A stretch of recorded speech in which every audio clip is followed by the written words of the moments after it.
सटल बाड़ूला साले खा सटल रह प्यार वाला घड़ी तू डटल रह रानी अरे छोड़ी ना जैसे सटल बाड़ूला साले खा सटल रह बाटे प्यार वाला घड़ी तू डटल रह बुझल ना मजा किरकिरा होखे तो ना ए बा मजा किरकिरा होखे तो ना ए बा माई रे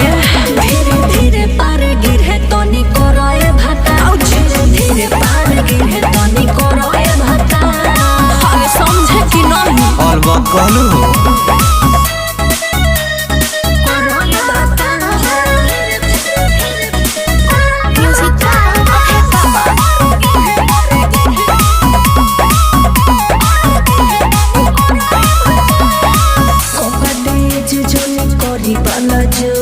जी ऐसा का हो रुइले खा धने ऐसे ना भीज डबता पानी चावल बन के पसीज देखलू रहबू तू गिल जब हो जाई यार रहबू तू गिल जब हो जाई यार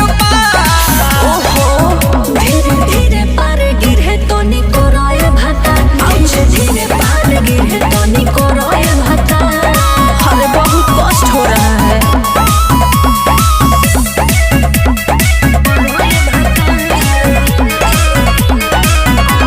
ये संगीत रिकॉर्डिंग स्टूडियो दिल्ली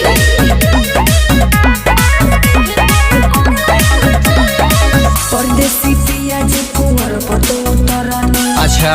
के पलंग पलाई वाला फरनी ये घरे वाला चीज हो काजी तमड़े वाला होका निर्मल जोगेश हरमेश रही साथ